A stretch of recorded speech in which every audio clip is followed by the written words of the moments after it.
Welcome दोस्तों, स्वागत करता हूँ फिर से आप सबको आपके अपने इस चैनल में। तो अगर जिस पर्टिकुलर हम डिटेल्स में बात करेंगे बीटीसी के बारे में, और साथ में हम यहाँ पर डिटेल्स में डिस्कस करेंगे कि एग्जैक्टली नेक्स्ट क्या पॉसिबल आउटकम हमें मार्केट के अंदर देखने को मिल सकता है।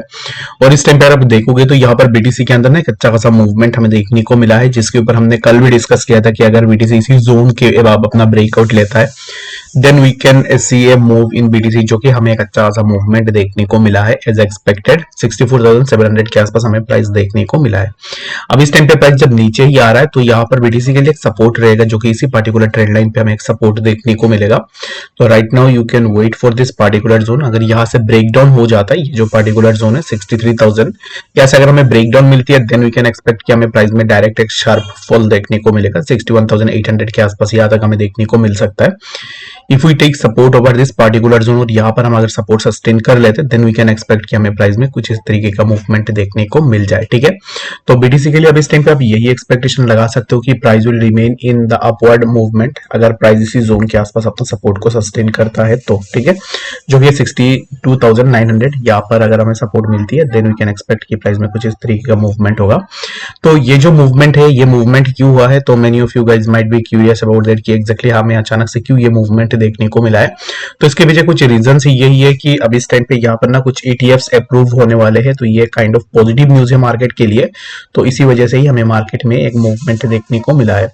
And the second thing is that कि अगर आप देखोगे तो प्राइस में इसी जोन पे अपना मल्टीपल टाइम्स सपोर्ट भी हिट की हुई है 61,900 पे। और ये जो जोन है यहाँ पर अगर आप देखोगे तो कैंडल की विक्स हमें मल्टीपल टाइम्स देखने को मिले हैं। जब भी प्राइस नीचे आ रहा था तो price is hitting over this particular support zone, और यहाँ पर हिट करने के बाद प्राइस में एक ग्रेजुअल मूव हमें देखने को मिला है। तो ये तो एक एक्सपेक्टेड मूव था कि प्राइस में सिमिलर काइंड ऑफ मूवमेंट हमें देखने को मिले, बट अब इस टाइम पे फिलहाल के लिए आपको इसी जोन को आइसोलेशन में रखनी है 63,121 के आसपास। अगर यहाँ से ब्रेकडाउन लेंगे देन वी कैन एक्सपेक्ट कि हमें प्राइस यहाँ तक देखने को मिलेगा, जो कि 61,900 यहाँ पर फॉर श्योर हमें देखने को मिल सकता है।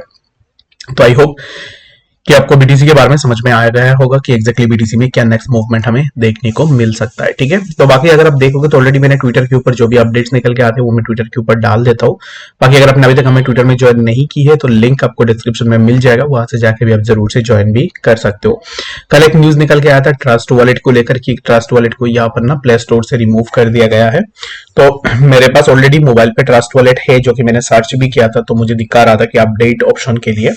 बाकी यहाँ पर ट्रस्ट वॉलेट में ये चीज क्यों हुई है, इसमें अगर आप देखोगे तो यहाँ पर गूगल ने सिर्फ, अगर आप सोच रहे हो कि सिर्फ इंडिया के अंदर ही इसको बैन किया है, नो, इंडिया के अंदर इसको बैन नहीं किया गया है। बाकी जितने भी वर्ल्ड वाइड इसका जो भी एप्लीकेशन था उसको रिमूव कर दिया गया है, और बाकी यहाँ पर बाद में एंड्रॉइड एप्लीकेशन के लिए उसको फिर से रिलीज भी कर दिया गया था। तो ट्रस्ट वॉलेट अगर आपको लोगों को नहीं पता है तो ये काइंड ऑफ एक वॉलेट है जहां पर आप अपना जो क्रिप्टोज है उनको स्टोर करके रख सकते हो। बाकी अब इस टाइम पे right now trust wallet already मुझे यहाँ पर दिख रहा है कि एक्जैक्टली प्ले स्टोर के अंदर है। तो बहुत सारे लोग इस चीज को लेकर पैनिक भी हो रहे थे, तो मैं आपको यही रेकमेंड करूंगा कि there is nothing to be panicked about that, क्योंकि ये जो रिमूव किया गया है हो सकता है कि बहुत जल्द हमें इसका यहाँ पर एप्लीकेशन वापस प्ले स्टोर के अंदर देखने को मिल जाए। तो इसके लिए कोई भी यहाँ पर बड़ी बात है नहीं। ठीक है, and the last thing is that कि यहाँ पर अगर आपने देखा होगा कि पहले बाइनेंस भी अनलिस्ट हुआ था, तो अब इस टाइम पे अगेन बाइनेंस भी मार्केट के अंदर आ रहा है। तो गूगल में यहाँ पर कुछ ऐसे terms and conditions and rules होती है, वो अगर कोई भी यहाँ पर कंपनी फॉलो नहीं कर रही है तो उसको डिलिस्ट कर दिया जाता है। तो बाकी बाद में जो भी उनका कंप्लायंस होता है उसके साथ अगर कोई भी कंपनी उसके साथ अपना काम करती है देन उसको फिर से रिलिस्ट भी किया जाता है। तो ट्रस्ट वॉलेट के केस में भी सिमिलर काइंड ऑफ चीजें होगी। तो इसके लिए बहुत सारे लोग मुझे मैसेज कर रहे थे कि मेरा फंड ट्रस्ट वॉलेट में बहुत बड़ी अमाउंट में है, तो मैं इसको क्या कर सकता हूँ। मेरे हिसाब से उसमें यहाँ पर ज्यादा पैनिक लेने की कोई बात है नहीं। तो बाकी यहाँ पर आपका फंड है, आप अच्छे से जानते हो कि आपको क्या करनी चाहिए, बट मेरे हिसाब से मेरा तो कोई फंड है नहीं ट्रस्ट वॉलेट में, तो मैं इसमें आपको ये नहीं बोल सकता कि 100% सिक्योर है या फिर आप रख ही दो। बट ये तो मैं जरूर से बोल सकता हूँ कि कुछ उतना ज्यादा इम्पैक्ट जो है ना इसके ऊपर नहीं पड़ने वाला है। ठीक है, तो बाकी अगर आप रखना चाह रहे हो या फिर रिमूव करना चाह रहे हो then it's totally up to you, आप अपने एंड से भी देख के जरूर से इस चीज को भी कर सकते हो। ठीक है, उसके बाद अगर आप देखोगे तो ऑलरेडी बाकी जितने भी ऑल्ट्स है, कुछ ऑल्ट्स ऐसे हैं जिनमें हमें एक अच्छा सा मूवमेंट देखने को मिला है। और अभी इस टाइम पे टीआरएक्स के अगर हम प्राइस को देखें तो टीआरएक्स में कंटिन्यूअस हमें एक मूव देखने को मिल रहा है। Recently we got a move around 0.12271, यहाँ तक हमें एक मूवमेंट देखने को मिला टीआरएक्स में। आफ्टर दिस मूव प्राइस यहाँ से नीचे एंड अगेन यहाँ से प्राइस में हमें फर्दर मूवमेंट देखने को मिल रहा है। तो टीआरएक्स में आप यही एक्सपेक्टेशन लगा सकते हो कि प्राइस में कंटिन्यूअस मूवमेंट हमें देखने को मिले 12137 and later you can expect कि हमें टीआरएक्स के अंदर फर्दर और भी अच्छा सा मूवमेंट देखने को मिल सकता है। तो टीआरएक्स अब इस टाइम पे मेरे हिसाब से तो काइंड ऑफ ए बुलिश है, जो कि प्राइस में एक अच्छा सा मूवमेंट आपको आने वाले टाइम में देखने को मिल सकता है। उसके बाद हमारे पास आता है टीआरबी। तो टीआरबी के ऊपर मैंने एक चार्ट भी पहले डाला था और मैंने आपको बताया था कि सिमिलर कुछ इस तरीके का मूवमेंट हम टीआरबी से एक्सपेक्टेशन लगा सकते हैं।